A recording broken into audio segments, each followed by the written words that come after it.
These Thompson enamel crayons are a really good way to get fine lines and color onto your enameled work. This is one of the black crayons. I tend to use the black and the white the most. In fact, I've used the black so much, I actually used up what I had in my set and now got a new one. Anyway, what I like to do is I like to take a very, very, very fine tipped brush. This is a 18/0. And as you can see, I've already created a little hole in the enamel from where I've used it.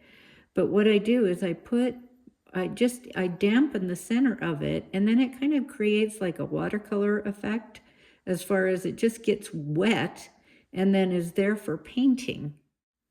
And then what I do is I take my pre-enameled piece. I have enamel on this, a couple layers of over texture. This is on copper. And I start painting. So I just put a little bit on my brush and we're going to make it. And what you have the ability to do is, now that it's gone on there and it's a little bit globby, I can actually take and wet my brush, get it to a fine point, and then kind of etch away at that enamel. So then I can get an extremely fine line. This is all real time.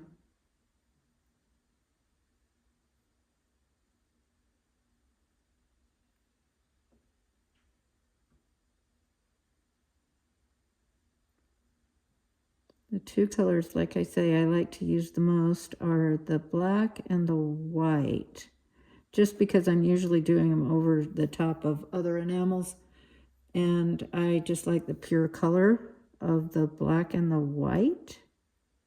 But of course they have other colors and you are free to use those.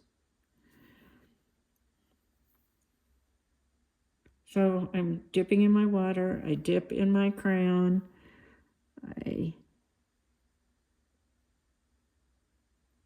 paint.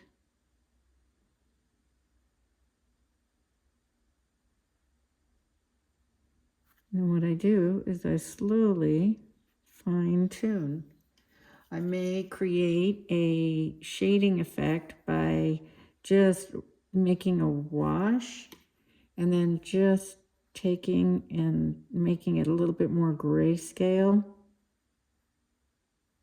to give it some shading. You can layer these, and then I fire them at 1400 for maybe a minute 35, or at 1350 for about the same amount of time.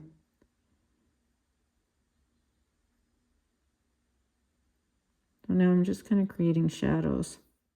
As I continue to work, I just dampen my brush, add a little bit more enamel.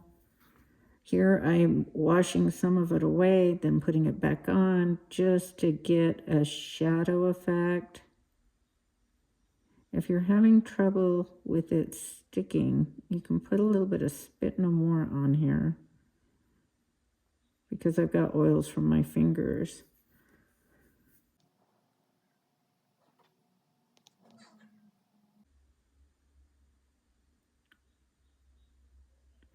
The thing I like about this is I can actually, as it dries, I can keep dampening it and it reactivates it. So it really is like a watercolor.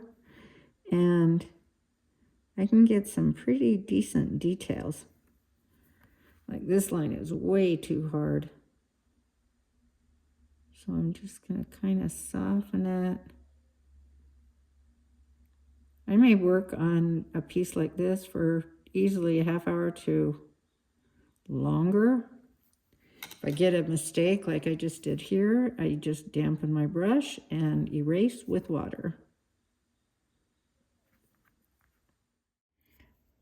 This is after a fair amount of just using water and little bits of the paint, the enamel paint, or the enamel crayon, I should say, to add depth and texture. So I move it around to create shading looking. I add, I take away. It's quite a process. I've been at it for easily a half hour.